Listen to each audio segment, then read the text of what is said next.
Welcome again to Small Night Zine. Today I'm going to keep this short. The text I have to read is quite long, and it discusses Berlin Opticians, an online gallery that appeared on our art scene less than a year ago. It represents 10 artists, all with varying degrees of visibility, and it was founded by Marisha Vikovich-Carroll, who is a writer and curator based in Dublin. Over the last year, it has garnered lots of attention, and it's something that has created all this curiosity about what it is and what it could be. It represents this change, I suppose, in the art scene, in that we experience art now through images. This is the main way we experience art, is through images online. So in a sense, Berlin Opticians have kind of embraced the image.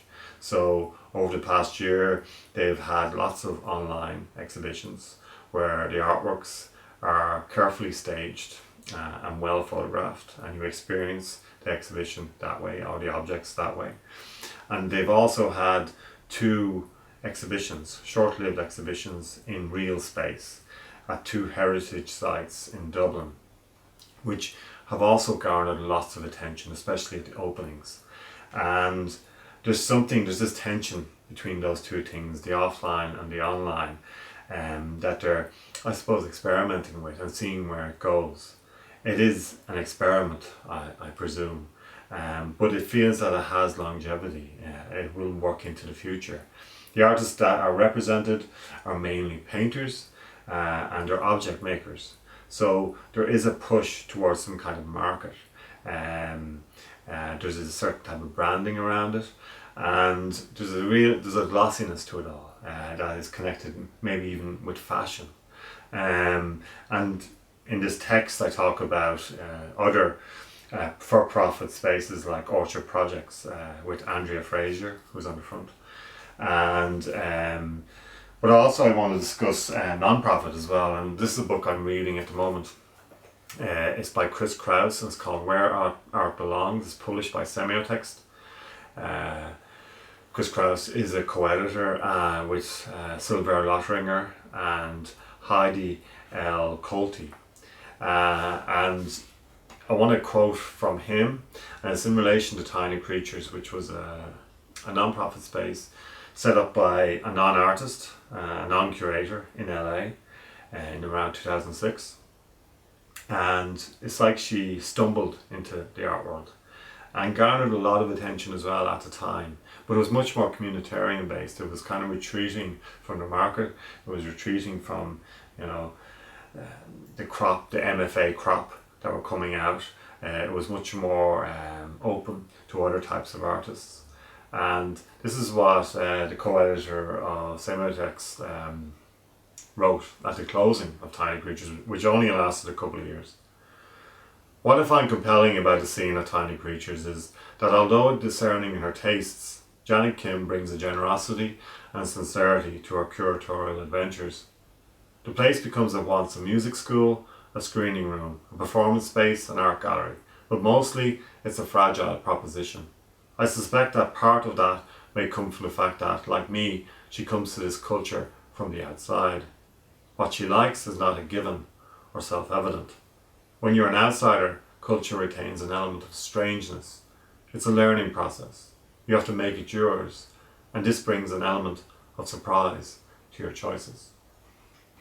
The second quote is from Janet Kim herself, and it's also a kind of closing manifesto for Tiny Creatures, and it's something that will really introduce the reading of the text.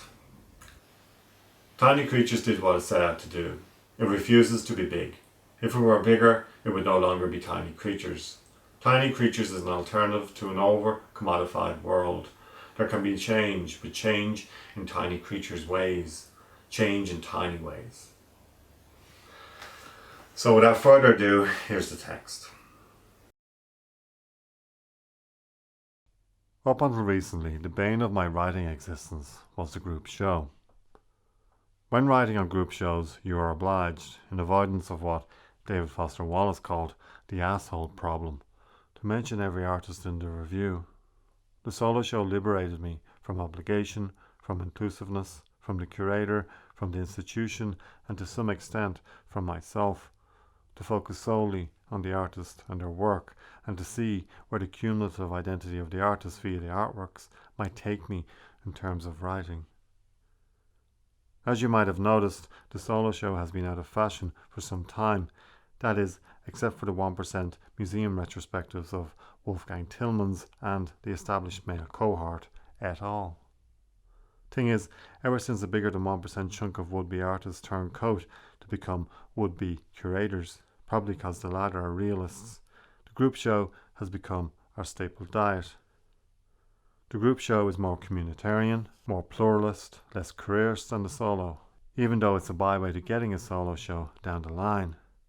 After experiencing Eva Rothschild at the Venice Biennale last month, I started to feel for the first time that the mid-career reasoning behind the selection of a solo artist for Venice feeds into everything that is bad and poisonous about the catapulting of solo careers over the promise of art, the championing of art.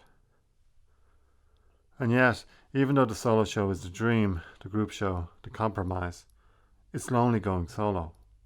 The whole original Star Wars narrative hangs in the balance between Han Solo being independent but lonely, all the while repeatedly joining the tribe at the moment of most need and being needed. Their need, his neediness. I loved him for that. Orphan Batman too, with his attachment issues and silly reluctance to join faux family, the Justice League. The wah-wah idealist in me says it all comes back to subcultures in the end, which art was once part of, but today's artists, according to crazy and calculating Sean Scully in the now infamously entertaining 2019 BBC documentary, embrace the mainstream with a crazy and calculated image on Instagram. I was part of a subculture for 11 years of adolescence come adulthood, skateboarding. Being a skateboarder, you end up hating institutions, from banks to police to parents who never got fed up of saying, grow up, from year 10 to 21. What I learned during some 4,000 days of being a skateboarder was, it can be fun and full of purpose being outside the mainstream. Skateboarders speak the same language on and off the board, just like artists speak the same language, which mainly frustrates the mainstream. I did my very best to annoy and frustrate during those skateboarding days, and less in terms of words, gift of the grunt, and more in terms of personal aesthetics. DIY face piercings with a combo of mullet, skinhead, and long fringe, holding skateboard and wearing a Napalm Death t-shirt shouting, Nazi punks, fuck off. See, subcultures are neither the resistance nor the rebellion. Subcultures celebrate difference in their retreat from the sameness of the mainstream, but their difference is based on similarity and like-minded ideals. We are tribe. Here I had written a brilliant critique of the curator, blah blah blah, but why bother? The same way a critique of technology, social media, or Trump is pointless. So, solo shows suck because it's all about me, while group shows feign it's good to share. Something I repeatedly mantra to my 6-year-old son, who hasn't yet caught on since his hairy head emerged from my wife. Oxymoronically, we are selfish. Which brings me beautifully to Berlin Opticians. Even though I had a nice chat with Marisha Vikovich-Karl, the director of Berlin Opticians, yesterday at the Assembly Hall Dublin amidst her troupe of represented artists, I feel I can write with integrity about what I really feel about Berlin Opticians as an art experiment. First, what is it about Berlin Opticians that makes it so attractive? Against mountains of creased foreheads looming over black lakes, stickered Instagram, Berlin Opticians slid off the top shelf last year, all sexy, like it was pre-packaged and still in its cellophane. The name Berlin Opticians seemed pretentious, even when its provenance became known, the simple repurposing of a retired opticians on Dublin's Capel Street, which reads today in red on Google Maps, permanently closed. Alas, the questions followed. What is Berlin Opticians? A gallery, promotional engine, conceptual conceit, marketable ploy, wolf and drag? Berlin Opticians is, for lack of a better definition, a nomadic gallery whose home is almost exclusively online, except for a few flirtations with physical space to keep the old in with the new. The two physical iterations so far have been at heritage sites. Berlin Opticians exists as a group in physical space and solo through online presentations. Online is business, offline is communitarian, cold versus warm, respectively. It's a brave move, and it took a curator to make the move. That's how it's been since we came out of recession, artists with one hand in their pocket and the other panhandling to the curator. Why were they picked? Other artists ask. The 10 artists Berlin Opticians represent, or make up Berlin Opticians, are primarily respected, socially connected and professionally networked artists with a few token new kids on the block. Unsurprisingly for a commercially driven enterprise, Berlin Opticians is made up chiefly of painters. There's a lot of painting, intimating too much painting, at Assembly Hall, one artist tells me. The majority of the Blessed 10 have been around the block a few times, and like most Irish, Ireland-based artists, have completed the urban and regional artist-run back alleys and art centre cul-de-sacs to the point of toleration. It's a short circuit.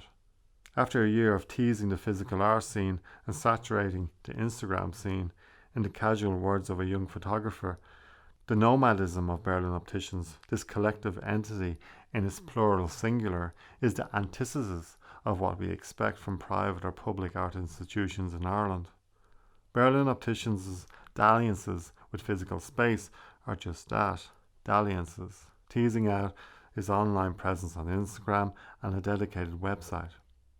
Conscious of the image economy, it leans heavily on Instagram and produces online exhibitions wherein tastefully staged photographs tease out a marketable fantasy, or, in business terms, market potential beyond the provincial, where the private market is like 5 people.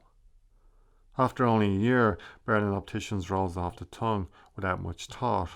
As an image, it has saturated the art scene with the virtual promise of something more than the physical experience of art, something that has become a fact in the fleeting interactions with art as image on Instagram. The director and artists involved are pretty much saying, this is how we experience art now, online, so get with the image, grow up.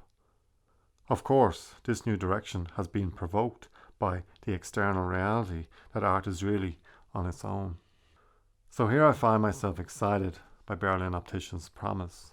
The virtual teasing and physical flirtations have massaged skeptical shoulders. Although I've experienced these artists solo or in different group contexts, the Berlin Opticians experience is more umbilically tied to an entity, a mothership, a welcome invasion of collective art enterprise.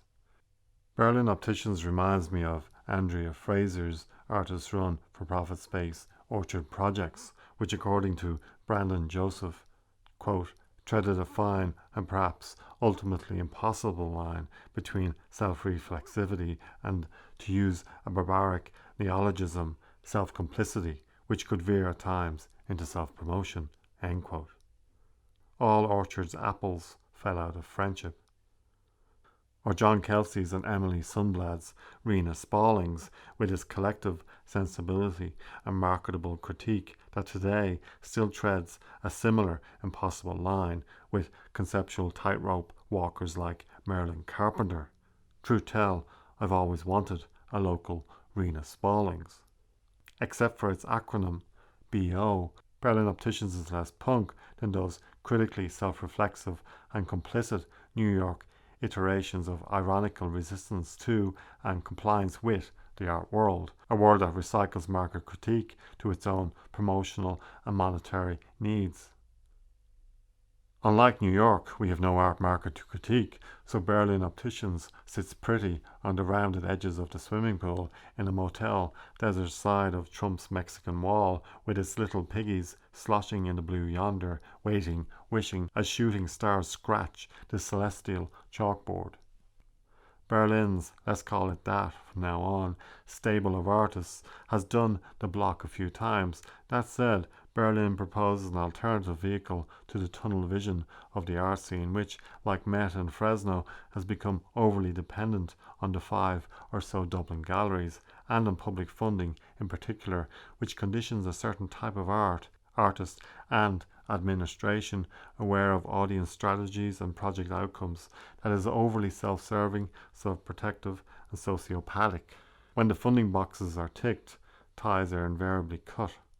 Since Berlin's arrival, there's been a sexy smoothness to it all, marketability, a collective marketability that has activated the art scene and, in my rare social interactions with artists, garnered acceptance after just 2 public exhibitions, if you don't count the spin-off show of selected Berliners at Garter Lane Art Centre, Waterford, as I write this. Timeline infractions ahead if you have been reading or listening to this closely. I write this on the eve of the next physical manifestation in the Assembly House Dublin, which no doubt will be fending off the curious and, let's call a spade a hammer, the cynical. There's a lot of love out there for Berlin, but that means there's a lot of insidious order. For me, I'm interested in the teased out, short-lived physical events than the online solo exhibitions. The exhibitions at Assembly Hall and Merrion Square managed to yank the Dublin art scene away from their mobile screens to come together under one roof on opening night to celebrate this thing that is new and experimental and comes from necessity rather than privileged notion. Like music groups, Berlin's strengths and desires lie in its collective smoothing over individual ego and ambition. In such a small and competitive art scene that, on the surface at least, hums with goodwill, such a collective entity has the potential to last and grow, like all upstarts, into, God forbid, something more concrete and established. There's possibility in its current liquid state. There's a flattening of the field, so one artist bleeds into the other, into Berlin, without recourse to offend, a perennial group show of Stepford husbands and their assimilated wives. At Garter Lane Art Centre, it feels more punk. Maybe it's the white walls. At Assembly Hall, it's more civilized, like history has already been indelibly written. Bet artists on the opening night of the latter became more self-aware of what they were wearing. Image is everything. Artists never owned the physical ground on which they exhibited anyway. Never. It was a lease, temporary, virtual, that twist of capitalism. The Instagram scene is a veritable mixtape of love songs that cannot really offend. As Berlin grows and hopefully takes more risks, it will offend, if it hasn't already, with its branding and smooth business plan. But Berlin is more than a gallery or a business plan. It's a spark that is enlivening the art scene, and hopefully other artists, to take their hands out of their pockets, stop panhandling curators, and encourage a real community that stops being about me, my art, my career, getting Venice, and contributes to a like-minded subculture that involves groups, not private reading or seeding groups, but groups that break into the public sphere and shout and laugh and cry and do something brave and bold that leaves everyone open, vulnerable, wounded, aghast, angry, but still fucking alive.